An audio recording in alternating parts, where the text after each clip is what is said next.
how to set up your client invoices in your LyfQuest platform. From the left navigation menu, you would select Clients. From there, the Clients page will display. Search and identify the client that you wish to create the invoice for. Once selected, the profile page will open, presenting you with a series of information about their current status and where they're currently at within your programs. You will notice on the left-hand side of the screen, from the top to bottom, you have a profile section, a pending task section, completed task section, and underneath that section, you will see a section called Invoices. From here, you will click the plus button to launch this pop-up window to create a task for this client specifically. It is important to note that on your settings page, you have the option to integrate Stripe, which is our preferred method of payment source or services. However, if you have a client that prefers payment being conducted through PayPal, Venmo, or Square, please use your online link that you create from that portal specifically and copy and paste it into the field in order to generate invoices that will direct your customers or clients to your online portal to pay this invoice. However, Stripe is our preferred method of payment source. It offers a variety amount of opportunity to scale your business, giving you access to analytical reports that other potential platforms may or may not be able to provide. So again, from here, this is where you can create invoices for your clients specifically. So once you click on the plus sign, this pop-up window will open. From the top, you'll see a total amount. This is where you'll put in the total amount for that contract agreement. If it is over a series of time, in other words, if there is going to be installments on a monthly basis, quarterly basis, then you would create an invoice for that particular amount for that particular month.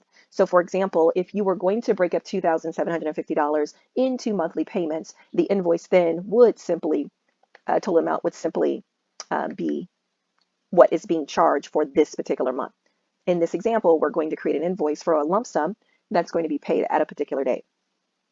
So again, in the total amount, you'll put the $2,750 or whatever that dollar amount is, and then you'll put the due date. The due date is whatever day that you want this payment to be made.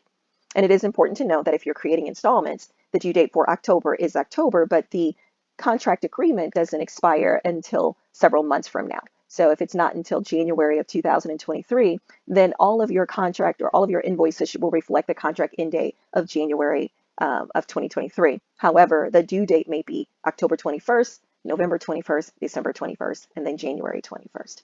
So in this example, we're putting the due date as October 21st, which is today, and the contract for this agreement will end in January. So we'll say that this is a 4-month coaching contract agreement with Kalina James or with your business. So the note section is an unlimited amount of text field for you to put the contractual agreement or what you want to specifically say on your invoice that will give certainty to your clients what they are paying for. In this field where you see that there is a field that says total appointments and starting appointment numbers. For some coaches who want to keep up with where their clients are in the coaching process, especially if there is going to be a period of time that you're going to spend with them, this contractual agreement may give them access to 6, 8, 10, 12 appointments with you. However, we know along the way, people cancel, reschedule. Unfortunately, sometimes we miss appointments. However, with that being said, if you notate how many appointments are for someone to obtain, so for example, if you're giving out 2 appointments each month, or 1 appointment each month, then you'll want to notate how many appointments are going to be awarded to this contract. So for this client, they're going to get 2 appointments every month for the course of 4 months. So I'll say 8 appointments total for this contract agreement. And where are they starting at on the appointment numbers? Well, this is a brand new contract. We're going to start on number 1. However, if the client wishes to renew and you want to continue tracking their appointments to ensure that they are being given the amount of sessions for the investment that they're making, you would simply, again, say that they have 8 appointments for the second contract, but we're going to start on appointment number 9. So what that does, it will continuously count out 8 additional appointments for the second contractual agreement. So it will keep a historical number for you, the first 8, and then any 8 thereafter. In other words, 1, 2, 3, 4, 5, 6, 7, 8, and then another 8, 9, 10, 11, 12, 13, 14, 15, 16. So that way the client is fully aware and you are fully aware of where they're at. However, another caveat that is important to add is what if the client wants to renew? Or what if it's in your business practice to meet with the clients 2 weeks out, 30 days out before the contract ends in order to engage a renewal? This gives you a great awareness as to how many appointments are had and how many appointments are left so that you can have conversations well in advance to continue to serve the clients and ensure that they have enough time to consider the second or third or fourth opportunity with you. So with that being said, we are giving a total of 8 appointments and we're starting at number 1. So you can also see how removing the check mark removes that field, but we're going to leave that field here for now. Here is the last and final piece. You can require a payment at the next login. The user will not be able to access any of the app features until they pay this invoice. Sometimes it may be important or necessary after a period of time that this invoice has been pending and the invoice lapsed and now it's overdue. If the client hasn't paid the invoice and they have lapsed your period of expiration, you have the opportunity to require the payment before access. This is a soft deactivation that prevents the client from being able to see or access any of your resources. What will happen? Once they try to log into the mobile app, they will be presented with your invoice requesting that they pay. And it will not let them through until the invoice is paid. Once the invoice is paid, the system will generate this awareness to you and then allow them to enter into the mobile app experience to be able to have continual access to the resources. So we don't require payment here unless the invoice has lapsed and a period of time has gone by and you're requiring payment in order for them to continue. From here, once you've completed the invoice, you will click Save. So as you can see, the invoice is populated. It's indicating that it's due. It's generating an invoice. You have the ability to click on your invoice and make any edits or changes you may see fit. And you also have the ability to delete as well. Launching this screen here will take you to your paywall or your online app, the invoice that they can see in order to process payment. And you can see that as well from here. You can also click on the Open tab, and that will take you to your invoice and give you the opportunity to see what that invoice will look like for them presenting payment. There may be times where you'll take payment information from a client from the back end to process payment on their behalf.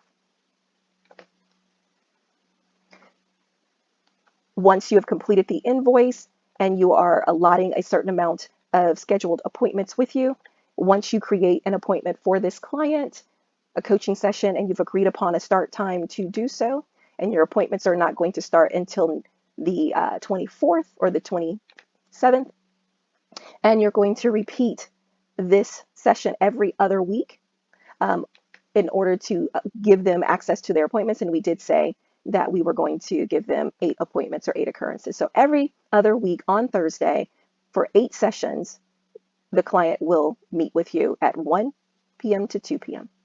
Here is where you can provide coach notes, gentle reminders, anything that would be important to inform them to do prior to the session. Here is our coaching reminder.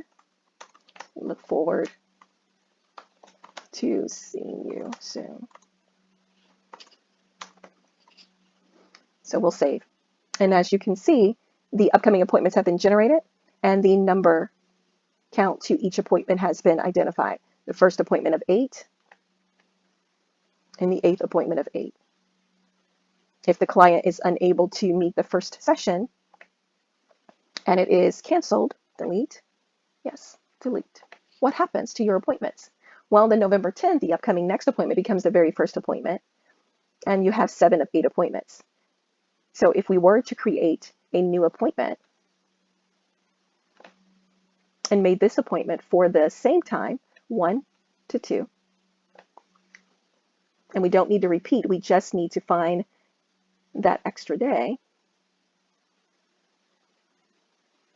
I think it was for the 10th. And we'll hit save, just for kicks and giggles. And as you can see, the 8th appointment was added. So the system will keep up with you in order to ensure that the contractual agreement around the amount of appointments or the amount of sessions that are being held. However, it is important to note that if you have a policy for what someone should do in the event that they need to reschedule or cancel to warrant their appointment to be rescheduled, then you want to communicate that information here in the settings page. If you need to cancel Please contact me by phone or beforehand to be eligible for a reschedule. It is important to note to give notice to individuals in the event that they do cancel on you and those appointments are not rescheduled if they are not eligible to do so. This notification will post to them if they try to or if they need to cancel less than 12 hours, then less than 12 hours before the appointment. You have the option to choose what an allotted amount of hours.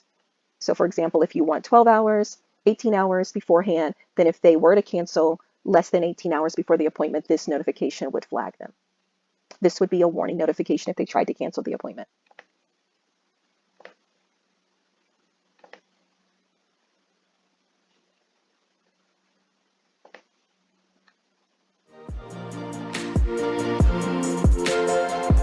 Thank you for watching this demo tutorial on how you can set up your invoices. Please follow us on our YouTube channel to learn more about how you can successfully set up your LyfQuest platform.